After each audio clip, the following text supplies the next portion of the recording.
Hi everyone, welcome to season 2, episode 16 of Social Anxiety Life. Now, today is a very special episode because we're going to be wrapping up an amazing season of conversations, insights, and powerful lessons that I'm sure and hope have helped many of you along the way. We're going to reflect on everything we've covered in season 2 and pull out the most impactful themes to help you better understand social anxiety. We're going to do things slightly differently today. So rather than going into a single topic, we're going to look back at the bigger picture.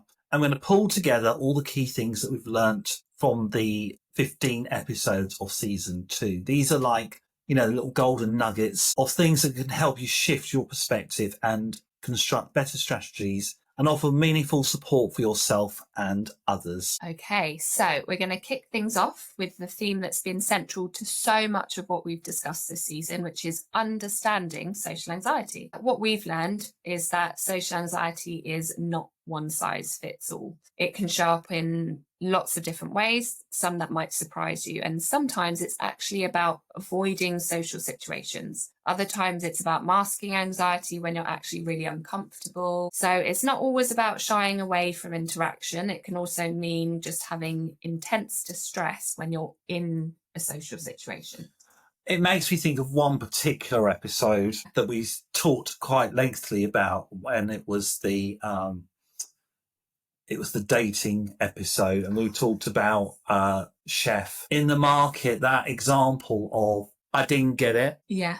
But when you explained it and offered your perspective of this is what was happening, this is why you're getting free dessert because of chef admiring you from the distance. Yeah. That for me is the mixture now I know of social anxiety, and it's of my autism in the fact that I could not figure out what was going on. Yeah. And even when you explained it, I was trying to piece together like a jigsaw puzzle of what was happening, and that sort of real life anxiety. I was thinking, oh my goodness, what do I do? How do I handle this? Yeah. I just didn't do anything. Just said thank you and left, I think. That was it. So that for me really highlights, it's almost you can't pinpoint when it's going to happen, even though it's going to happen in some kind of social context. And it's very multifaceted and very individualized. It's about, for some people, they feel judged or they have a fear of making a mistake. Some people will have like doubt in professional settings. We've talked before, like a presentation. You've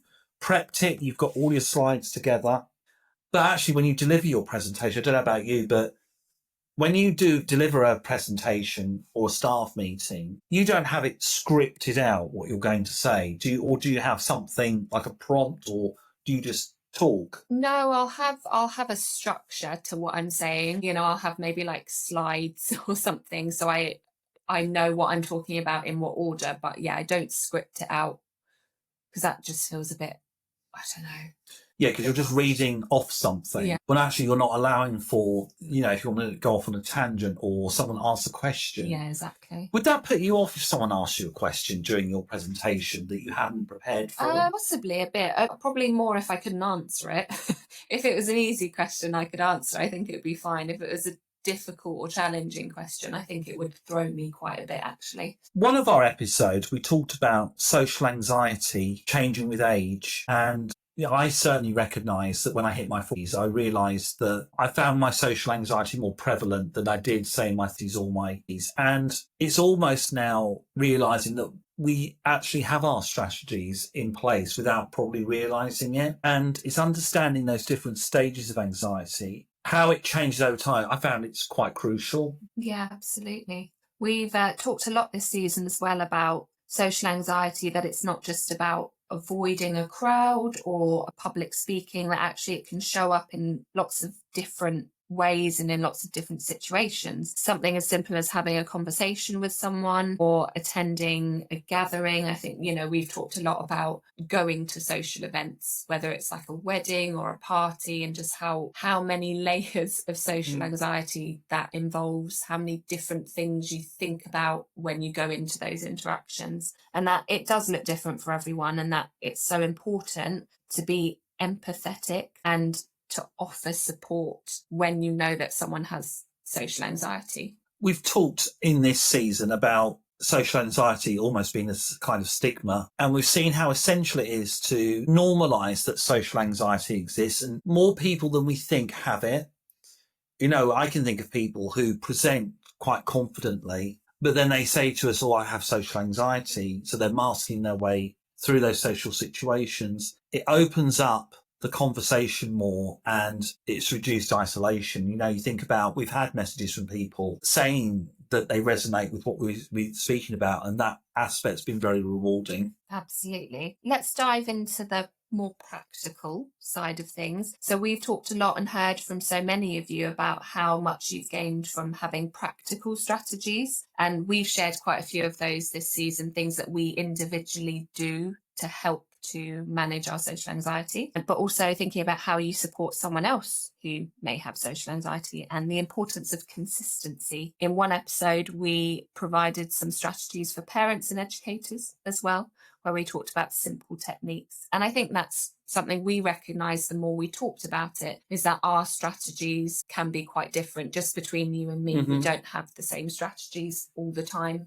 We do different things that help manage our anxiety in social situations. It makes me think of one episode we did about phones and social anxiety, about how phones can trigger and help manage social anxiety at the same time. Some people can use their phone a lot because it's their sort of crutch during the social situation, like, oh, I'll just get my phone out and check something when it's getting too much.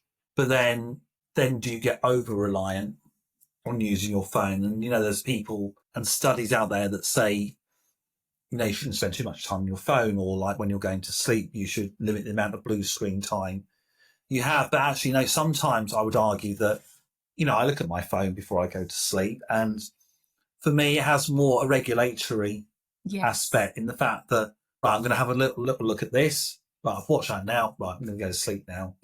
And if I wake up during the night and I can't be able to sleep, I may watch something else, and that helps me.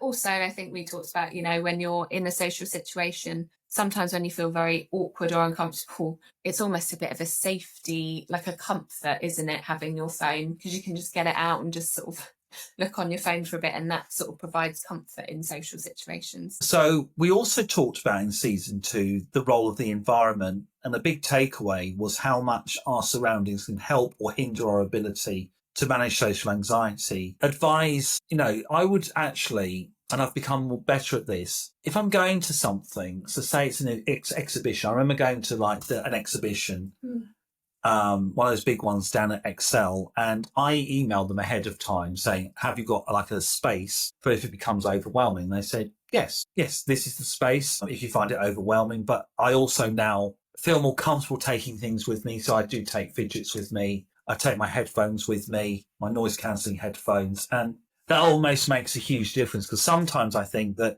if you have the noise cancelling headphones on, it's that signal like, don't talk to me. Don't talk to me. But then also sometimes people might think the noise cancelling headphones are actually my music headphones, which they're not, but I'm quite grateful sometimes they are, because that means they come and talk to me. And I suppose, was that always something you were comfortable with, though? Like getting a fidget toy? Not really, no. Or is that something that's kind of come with time? It has, because I think before I was 40, I would never use anything like that at all. But now I realise, if I'm doing something with my hands, it feels like that's relieving the anxiety, which I really appreciate. And I think being in the job that we're at, passing on that model of, this is what I do when I get anxious. It's a powerful message to send to the children in our care. Right, so we've emphasised about creating safe spaces. So not just physically, but mentally, and just thinking about what you need to do. As you said, are there safe spaces available? I think is really important. And taking a step back when we need to, without judgment.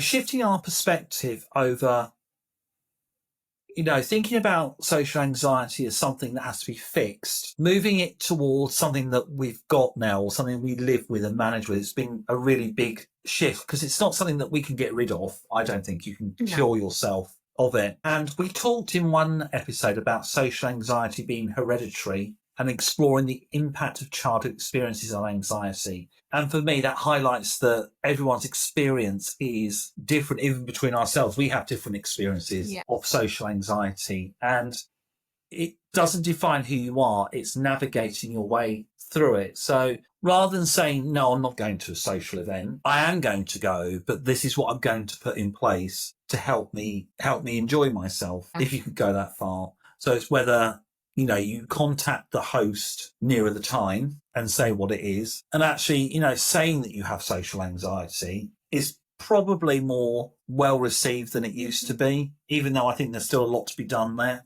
Yeah, I think one of the biggest shifts that we can make in terms of managing our social anxiety, and we've talked about this, is about community and is about the people around you. So not always feeling like you have to do it on your own, whether it's your family, your friends. We've talked about sort of groups online communities that can support you, can make such a big difference. When you start talking more openly about your social anxiety, and obviously through this podcast, we've recognized how many people relate to what we talk about. And it just makes you feel a bit less alone. It makes you feel like there are people out there that understand it. And that's really important. Yeah, as we close out this special episode, we want to leave you with something to take forward. One of our big takeaways is that it's a journey. I know it sounds a bit reality TV show, but it is. You imagine, I love the analogy that I picked up on a training course years ago. It's like any sort of difficulty, you imagine like the yellow brick road from Wizard of Oz. Mm-hmm. The Emerald City is where you want to get to, is your goal. Along the yellow brick road, you're going to find all sorts of obstacles, like your detours. You're going to have when Dorothy meets, say, the scarecrow, then the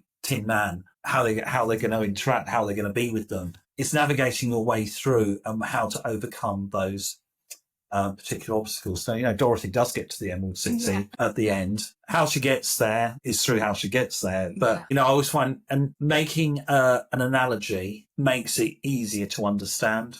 Yeah. And I think it's important that we remember it's not about trying to fix yourself or fix your anxiety. It's about developing the strategies, understanding what tools support you, giving yourself space, speaking to people about it, and remembering that you're not alone, because sometimes social anxiety can feel so isolating. But, just through this podcast, hopefully people now recognize that you're not alone. There is a whole community of people that understand and relate. We're very grateful to everyone that's joined us for season 2. We've really appreciated stories, questions, contributions, feedback from listeners, and we're excited to round this season up by being in a very positive place with the impact that this podcast has had. Absolutely. Yeah. Just thank you so much to everyone who's engaged with the podcast, sent in contributions. It's made a massive difference. And I think, it's been a great experience, hasn't it? Doing this podcast and sharing everything with all of you. Thank you so much for listening. Thank you.